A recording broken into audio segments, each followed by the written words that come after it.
either way, when the game got started, I thought we were going to learn a very valuable lesson, one way or the other. And unfortunately, we learned it. I hope we've learned it. And we didn't get the result that we wanted by any stretch. But that team played with tremendous will, and we knew they'd be tough. This is certainly not any type of thing of anybody overlooking Fort Wayne. First off, our guys know some of their guys, obviously, and I have great respect for them, great respect for John and the players in his program. So it wasn't that. They just absolutely came out and put us back on our heels from the beginning. But I don't think any of us ever felt like we weren't going to get back in it. I know I didn't feel that way. But we did get back in it, but we were never able to close the door. And it's very easy to say, well, you shouldn't have been in that position in the first place. And probably right, but we were. And the bottom line is you got to try to find a way to win it. And we did a lot of different things to try to stem the tide.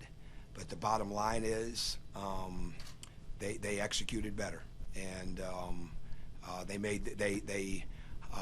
which is highly disappointing to me, they passed the ball quicker and much better than we did tonight. And that's not a good recipe for us on our end.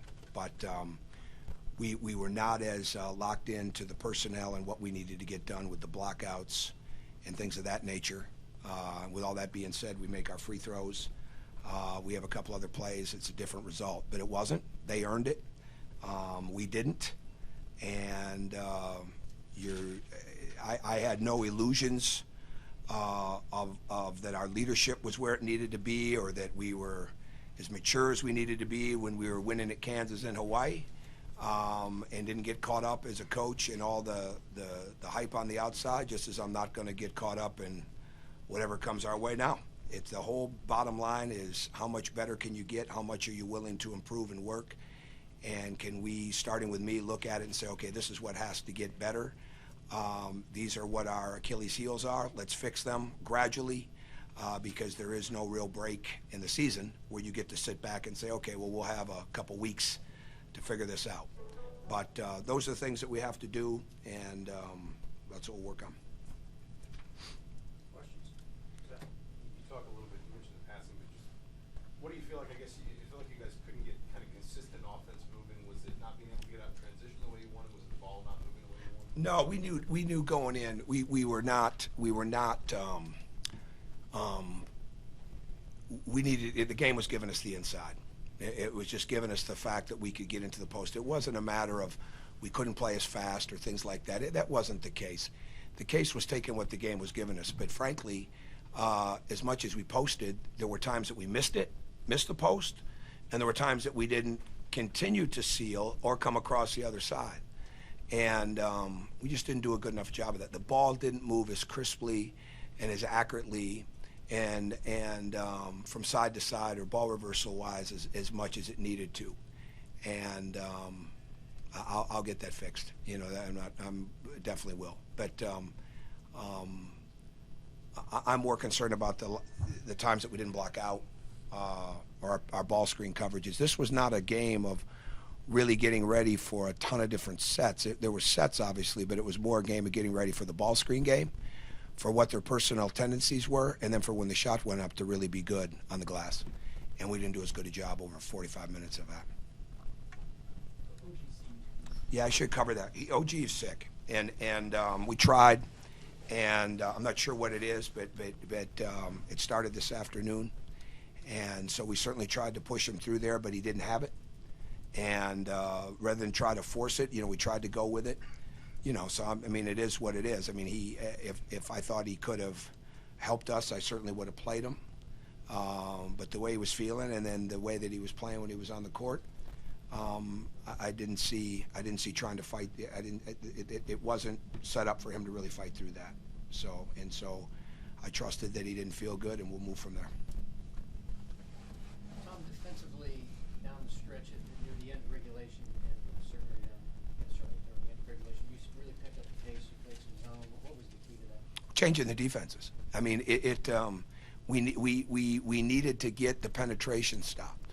All right, and they were moving the ball quicker than we were rotating. It's really what it boils down to defensively, and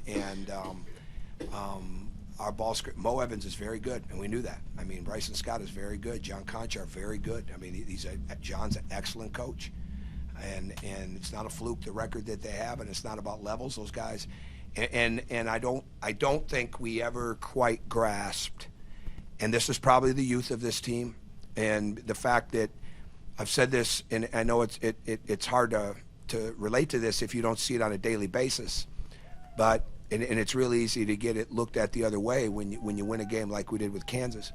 We have nobody on our team that's ever been responsible for somebody else, and we don't. I mean, we don't have a group of. They like each other, get along well, but we don't have a group of guys that can take the bull by the horn, so to speak, and lead the other guys through the thick and thin. We don't have that, and it's not coming overnight, right? It's got to be built, and so in that situation.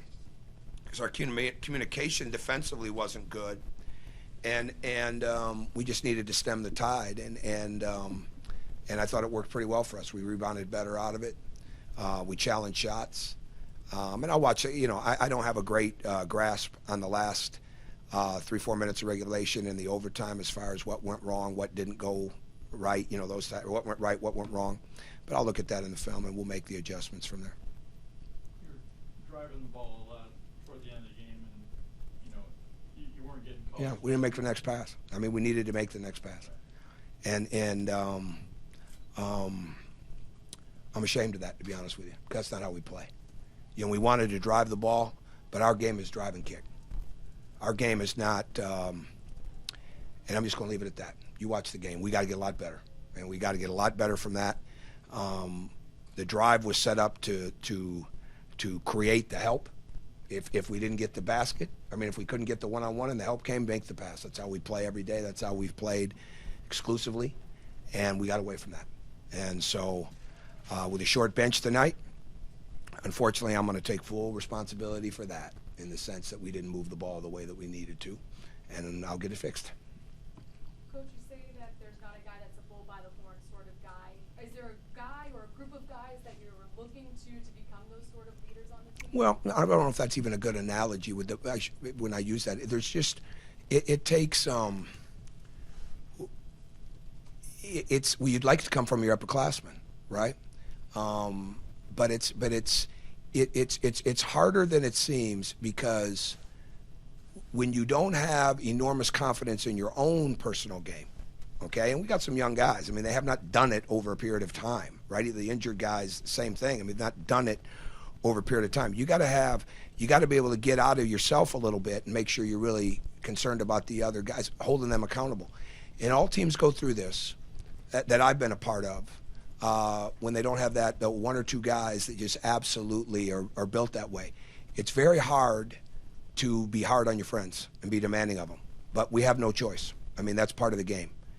And the quicker that they understand it's so much better and easier coming from them than it is from the coach and the coaching staff is when you really start to take shape. And we did last year. I mean, we took shape last year with it.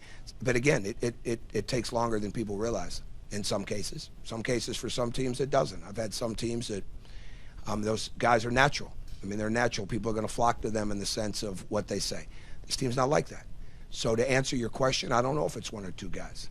So what we look at is it's got to be collective, because you can't put somebody in a role that they're not capable of being in, but at the same time you don't want to ever stifle anybody from getting into that.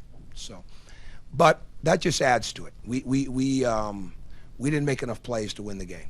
You know, whether we're a team of leaders or a team of quiet guys, doesn't make any difference. We make enough plays to win the game. They did. Coach James Blackman had 5 points in the second half. What would you attribute that to? I'll have to watch the film. Just talk about Zach Roberts. I mean, has he made those mental strides? Yeah, Zach has got competitive instincts, and we weren't as competitive tonight as we needed to be, and he's done a good job. I mean, I started him that first exhibition game against Hope for a reason, to give him some confidence, like, hey, you really belong here, you know, and hopefully this will do wonders for him moving forward, because when you're new like that and you haven't played in a year and you've jumped a level like this, sometimes you could be your own worst critic, which he probably is. But he made us better. He had a plus 15, I believe he did. JD, is that right? He had a plus 15. I mean, we had guys with -12 and -13s and zeros and -5s. He had a +15. I'd say we'll hopefully be able to build on that with him. Thank you.